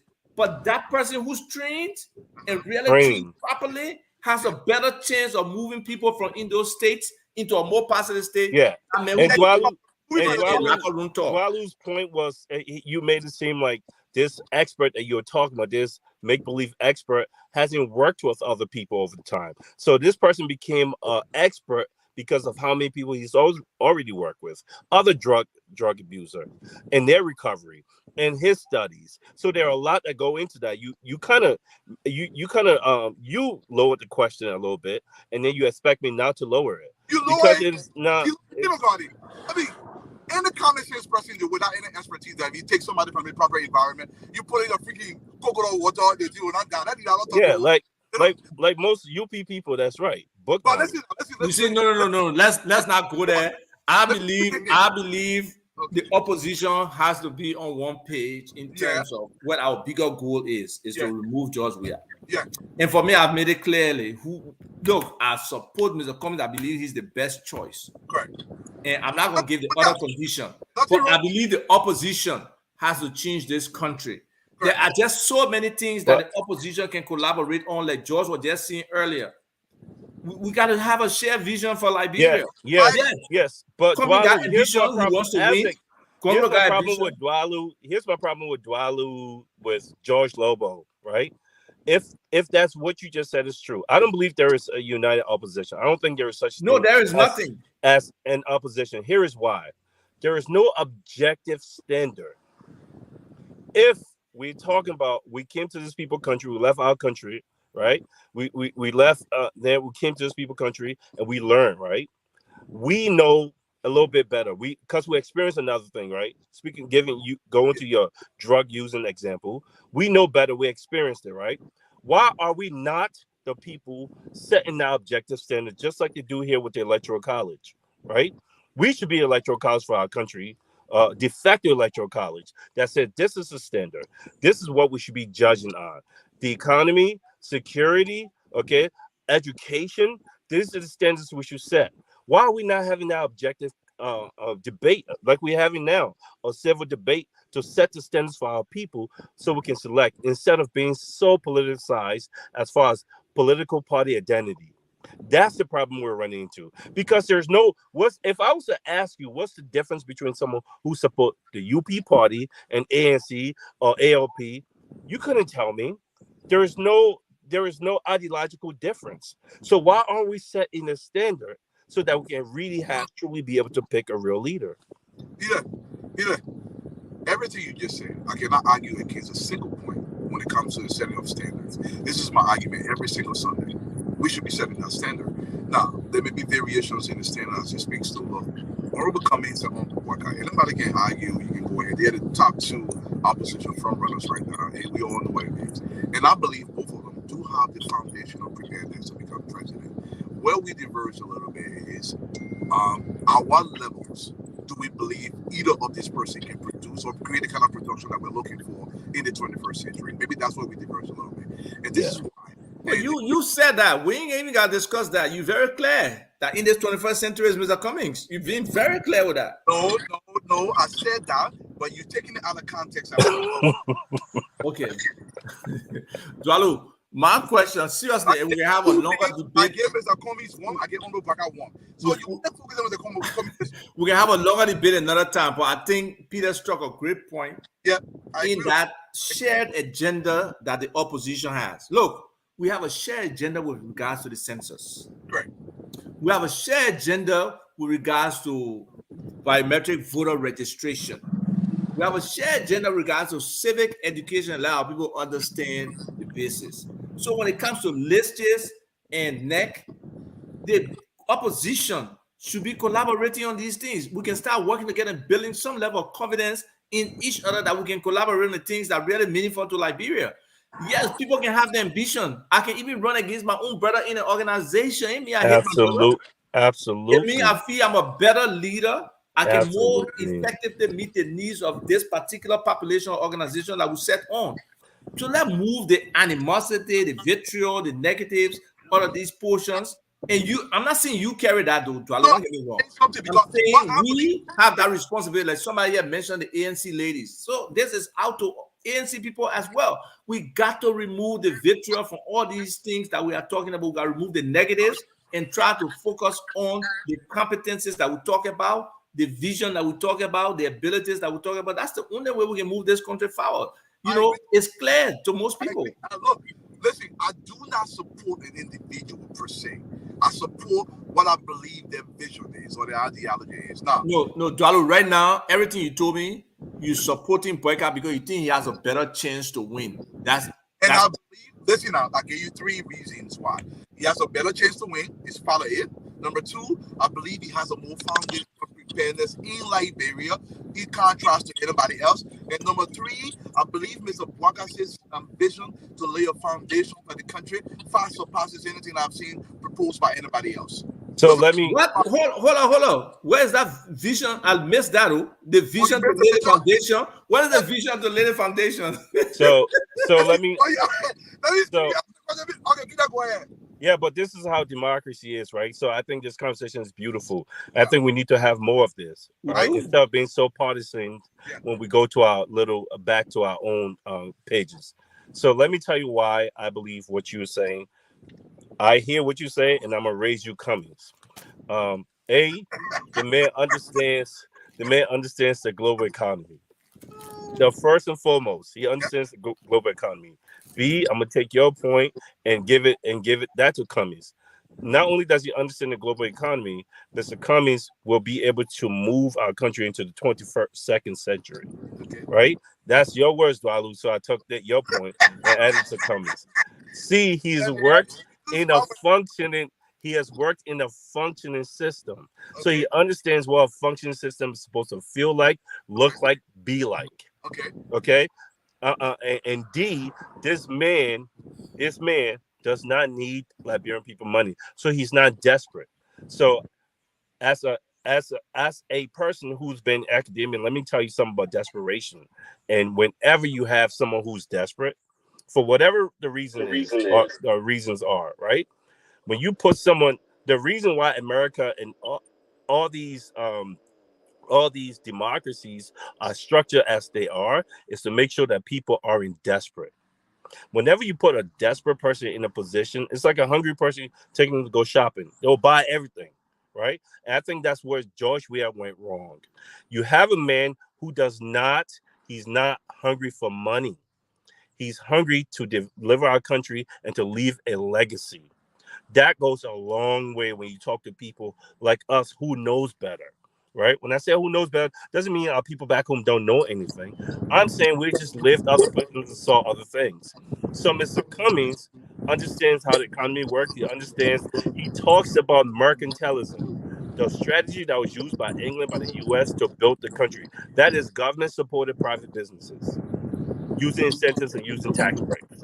Okay, this is what this man wants to do. He talks about bottoms-up mentality to create a middle class.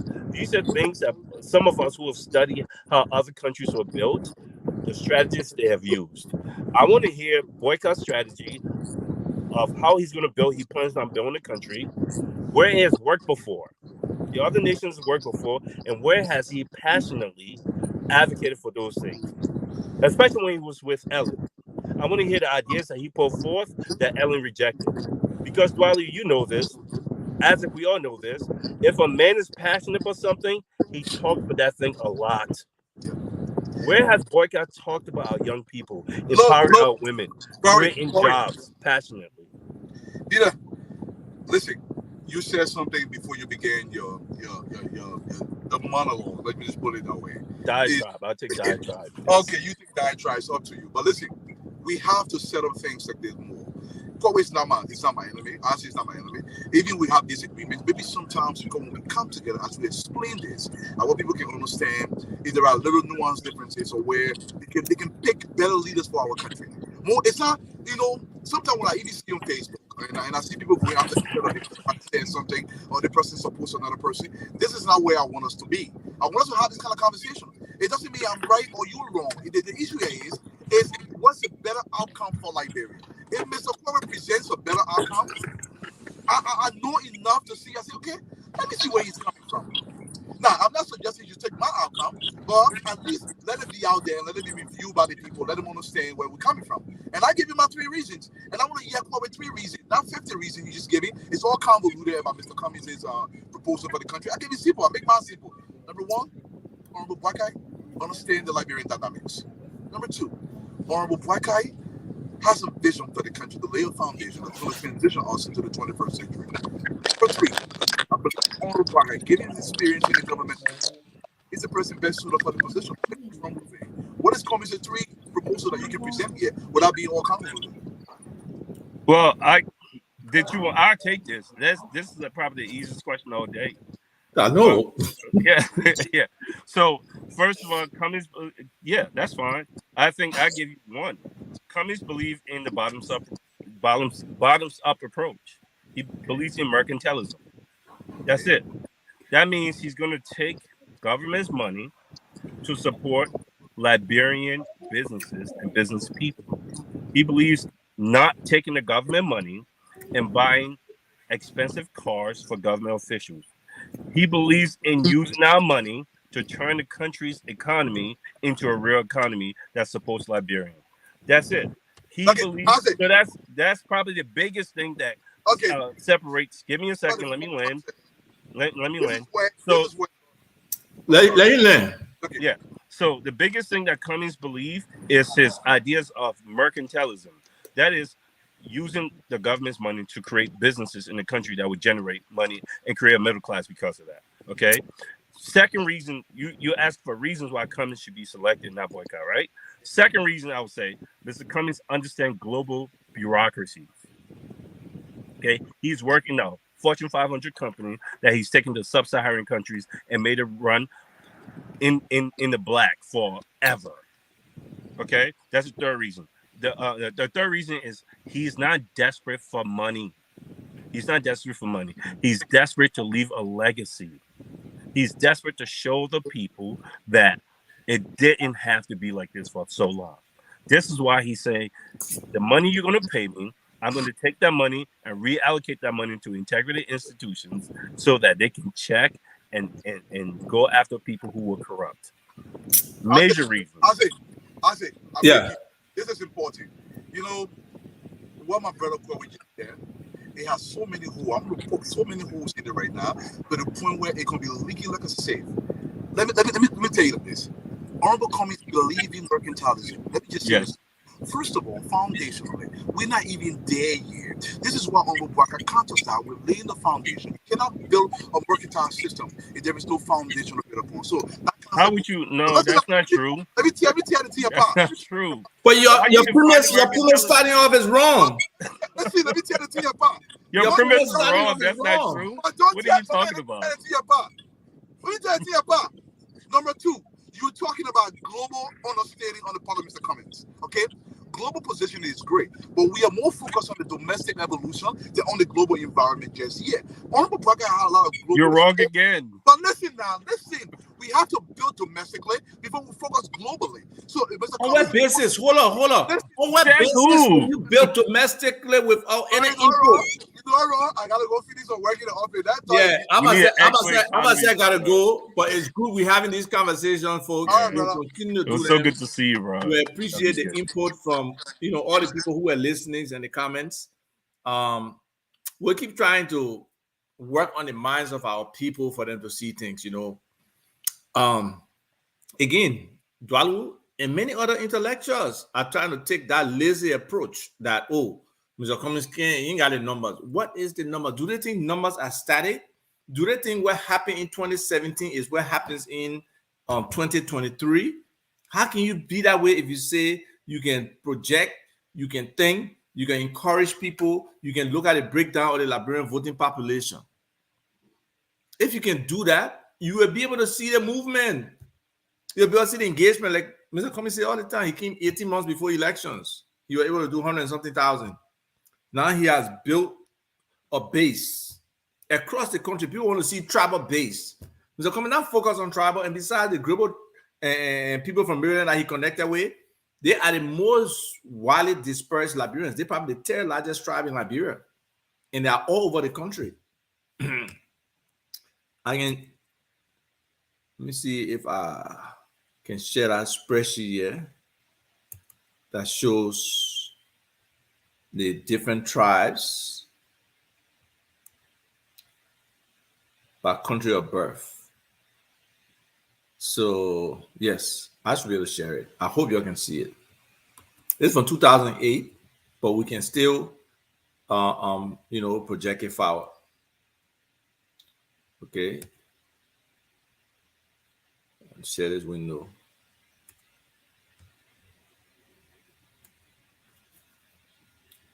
So this is a 2008 census year. So this is the county of birth, and this is the county where they currently reside.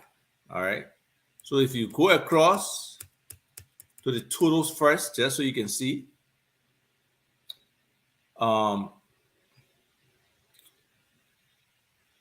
you see the counties that got huge population. Monserrato back then, 612,000, right? And that's when our population was 3. Right now, Monserrato going to 1 million. Okay. Maryland County that we're talking about here has a population of 156,000. But the Marylanders are spread across the country. Okay. So if you look at the different counties, you see where the people from Maryland are. And you see here in Bong, 303,000.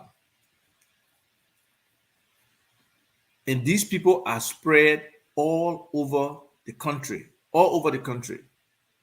All right. If you go by the tribal population,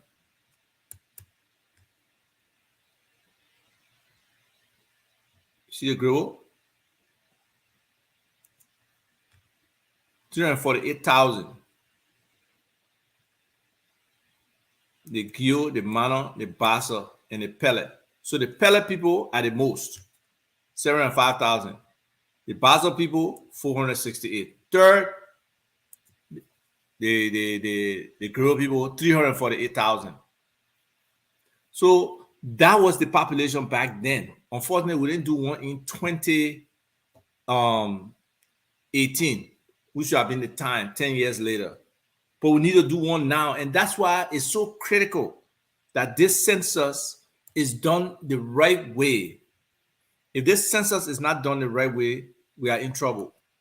We are in real trouble. This Baba Precious, the census should be done the right way. We should lead into the threshold setting by the legislature. Will lead into the redistricting by the National Elections Commission, and then we can have voter registration. So this whole thing right now, this pace they're going, I don't see how they can say they will have the census and then the voter registration time frame starting from December 15th to March 17th. It's just not realistic. Something has to give. Something has to be done. And hopefully our leaders will get some sense to do the right thing for the country. But thank you for the day. And we did put in 2 hours here today. It was wonderful. Again, for some of you out there who have your ideas and you want to participate, you want to come on the show, feel free. We are very open. There's no hostility here. It's just about Liberia for us, getting to that point where we can have a better Liberia. We can disagree. Sometimes even vehemently disagree on some of the issues. But at the end of the day, we are one people and we want the best for Liberia. So thank you for watching. We look forward to seeing you next week again. Peace.